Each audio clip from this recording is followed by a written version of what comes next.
누가복음 22장 1절부터 6절까지 제가 봉독해 드리겠습니다.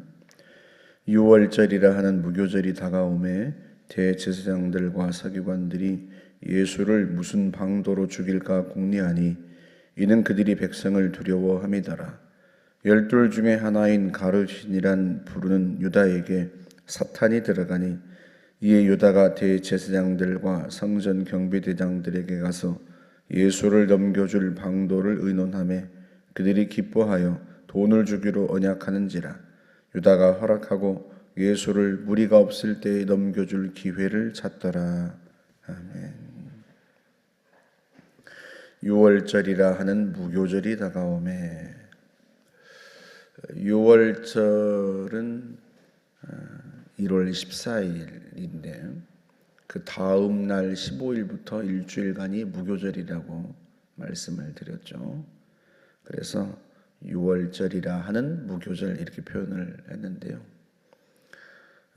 6월절에 누룩 없는 빵, 무교병을 먹고 그 다음 날부터 일주일 동안 계속해서 무교병을 먹기 때문에 무교절이라고 부릅니다. 이스라엘 백성들이 출애굽할 때 하나님께서 애굽 땅의 모든 장자를 치시던 날에 이스라엘 백성들은 문 앞 문설주와 인방에 양의 피를 발라서 그 피를 보고 이 애굽 땅을 치던 죽음의 사자가 넘어가죠. 넘어갔다고 해서 6월절이라고 하는 거예요. 넘을 월자를 써서 넘어간 날입니다. 영어로는 Passover라고 하는데 글자 그대로 넘어간 날이에요. 그런데 대제사장들과 서기관들이 도대체 이 예수를 어떻게 죽일까 궁리하는데 방도를 찾지 못한 것은 백성들이 두려워서 그래요. 백성들 앞에서 예수님을 붙잡으면 자기들이 돌에 맞을까 봐 사람들 없을 때 예수님이 혼자 계실 때 그때 어떻게 잡아야 되겠는데 어디에 계신지를 모르니까 잡을 수가 없는 거죠. 요즘 같으면야 휴대폰도 있고 위치 추적기도 있고 뭐 그래서 다 어디 있는지 알 수 있고 뭐 하겠지만 예전에는 뭐 그럴 수가 없잖아요. 그러니까 도대체 어디에서 쉴까? 어디에서 잘까? 혼자 언제 있을까? 그걸 알 방도가 없으니 뭐 낮에는 백성들에게 둘러싸여 있고 예수님이 그러니까 도무지 어떻게 손쓸 방법이 없는데 그때 3절에 보니까 가룟 출신의 유다 지역의 가룟이라고 하는 지방에서 태어난 가룟 출신의 제자 유다가 우리가 보통 그래서 가룟 유다라고 하죠. 예수를 팔려고 합니다. 사탄이 그에게 들어갔다 그렇게 말을 해요. 그래서 대제사장들이 이 유다에게 돈을 주기로 합니다. 유다가 제 발로 찾아온 거죠. 내가 예수님이 어디 계신지 아니까 사람들과 떨어져 있을 때 그때 내가 당신들한테 그분 있는 곳을 안내하겠다. 그렇게 한 거죠. 가룟 유다는 예수님의 제자라서 예수님이 어디 계신지 너무 잘 알고 예수님의 습관도 너무 잘 알고 예루살렘에 올라오시면 늘 겟세마네 동산에서 기도하시는 것도 알고 그러니까 밤 늦은 시간에 예수님이 혼자 기도하실 때 그때 가서 체포하면 더없이 좋겠죠. 유다가 그걸 알기 때문에 대제사장을 찾아간 건데 그럼 도대체 왜 유다는 그렇게 했을까? 왜 사탄이 유다에게 들어갔을까? 여러분 귀신이 괜히 사람에게 들어가는 게 아니에요. 야고보서 4장 16절에 보면 분을 내어도 해가 지도록 분을 품지 말라. 분을 내어도 죄를 짓지 말고 해가 지도록 분을 품지 말아서 마귀에게 틈을 주지 말라. 그런 대목이 나와요. 마귀는 항상 틈을 노립니다. 어떤 틈? 우리가 죄 짓는 틈을 노려요. 우리에게 마귀가 들어올 수 있겠어요? 그런데 죄를 지으면 그게 마귀가 들어올 수 있는, 귀신이 들어올 수 있는 틈이 생기는 거죠. 야고보서 4장 7절에서도 마귀를 대적하라 그렇게 말씀합니다. 그리하면 너희를 피하리라. 감히 마귀가 우리를 어떻게 할 수 없어요.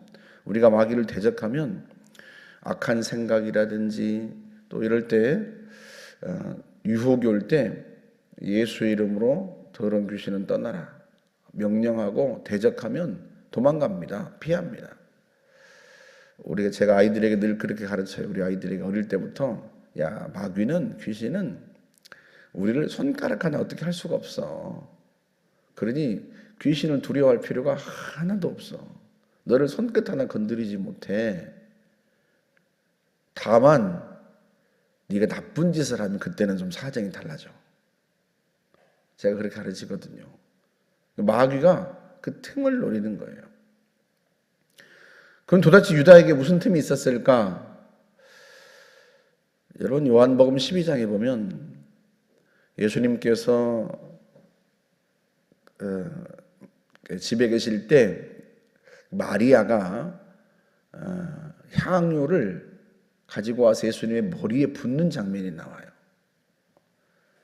그러자 마태복음에서는 제자들이 이렇게 표현하고 마가복음에서는 어떤 사람이 이렇게 표현하는데 누가복음 12장에서는요. 그 중에 한 사람 누구? 가룟 유다. 제자들 중에 한 사람인 가룟 유다가 이 향유를 왜 허비하느냐? 비싼 값에 팔아서 300데나리온에 팔아서 가난한 자들에게 줄 수 있었을 텐데 하고 분을 냅니다. 그런데 그 이유를 가룟 유다가 그렇게 분내고 마리아에게 책망하는 이유를 뭐라고 설명해 놓는가 하면 그는 도둑이라. 가난한 자들을 생각함이 아니에요. 돈꾀를 맞고 거기 있는 것을 훔쳐감이라. 그러니까 예수님께서 이 사람을 믿을만 해서 아마도 회개를 시켰겠죠. 여러분 누가복음 8장에 보면 많은 여인들이 예수님을 섬겼다라고 하는 대목에 나오잖아요. 자기들이 가진 재물로, 자기들이 가진 소유로 예수님을 섬겼다고 그렇게 나옵니다. 그러니까 예수님께서 어디 가시면 뭐 먹고 사는 거 뭐 이런 모든 필요한 것들을 많은 여인들이 헌금을 해가지고 섬겼단 말이죠. 그러면 그 헌금한 돈을 누가 갖고 있어요? 유다가 관리했단 말이에요. 유다가. 그런데 어느 순간부터 유다가 그 돈을 자기가 착복하는 거예요. 훔쳐가는 거예요. 여러분 디모데전서 6장 10절에 보면 돈을 사랑함이 일만 악의 뿌리라. 이것을 탐내서 많은 사람이 미혹을 받아 믿음에서 떠나 많은 근심으로서 자기를 찔렀도다. 돈을 사랑하는 게 모든 악의 뿌리라는 거예요. 돈을 사랑한다는 게 무슨 말이겠어요? 여러분 사랑하면 무슨 일이 벌어지죠? 오직 그것만 생각하고 그 사람만 생각하고 그 사람이 내 인생의 목표가 돼요. 그러잖아요. 여러분 다 연애해 보셨으니까 저 사람하고 결혼하는 게 내 인생의 목표다 그러죠. 저 사람을 어떻게든 내 사람 만들고야 말리라. 그게 목표가 되잖아요. 돈을 사랑하면 그렇게 돼요. 돈이 내 인생의 목표가 됩니다. 그런데 돈을 사랑하는 게 모든 악의 뿌리가 된다는 거예요. 그래서 돈을 탐내는 사람들은 마귀의 미혹을 받아서 끝내 믿음에서 떠나게 된다. 여러분 우리가 누가복음에서 어리석은 부자에 대한 이야기를 예수님이 많이 하셨어요. 누가복음 12장에서 어리석은 부자의 비유를 들려주셨고 16장에서 부자와 나사로 이야기 들려주셨고 누가복음 18장에서 부자 관원에 대한 이야기가 나오고 이게 다 어리석은 부자들에 대한 이야기예요. 누가복음 12장에 나오는 어리석은 부자의 이야기는 예수님께서 왜 하셨어요? 뭐라고 말씀하셨어요? 이 부자가 어느 날 풍년이 들었는데 뭐 창고를 새로 지을 만큼 쌓을 곳이 없을 만큼 풍년이 든 거죠.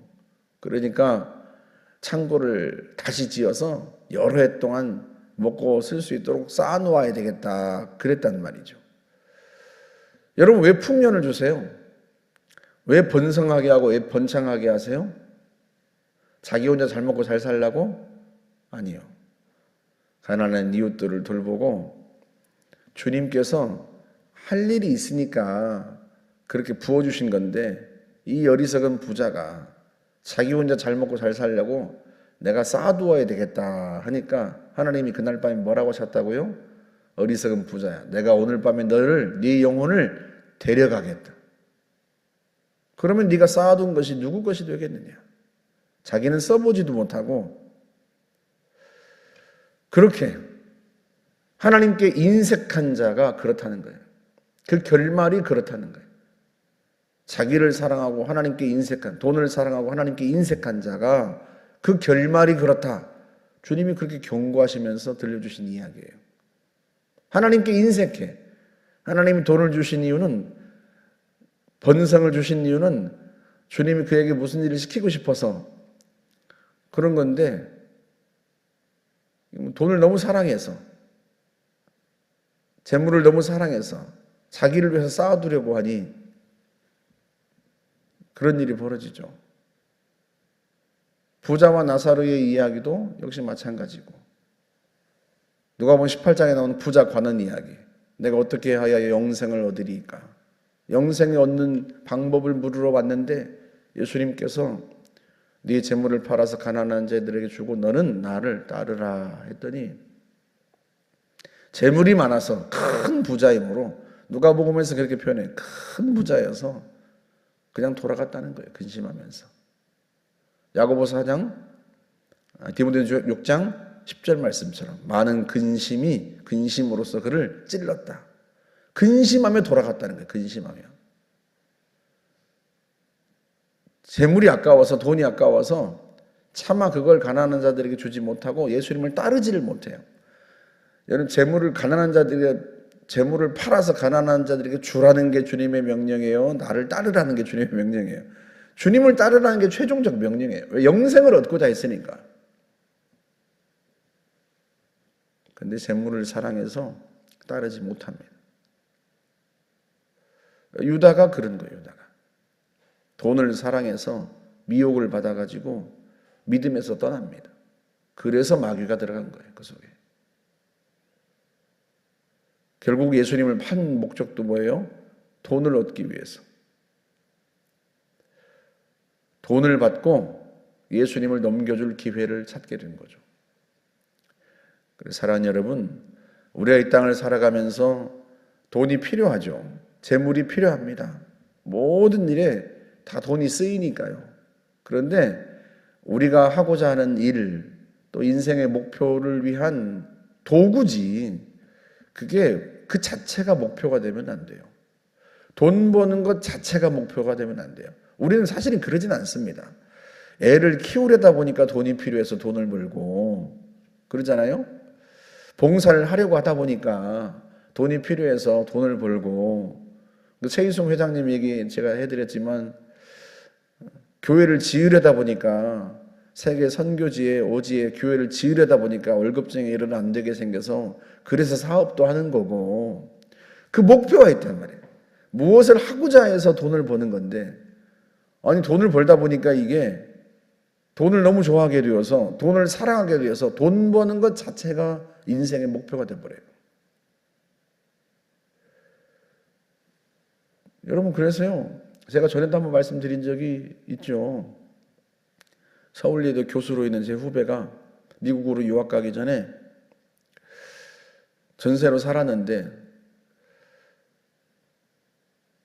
그 친구는 야, 너 가기 전에, 그 사모님 친구예요. 사모님 친구가 너 가기 전에 아파트 하나 사놓고 가라. 너 갔다 오면 야, 집값도 오르고 너 살 집도 없어. 그랬다는 거 아니겠어요? 그런데 유학 가는 사람이 가서 지금 유학 가서 쓸 돈이 필요하지 여기서 집 살 돈이 필요하겠어요?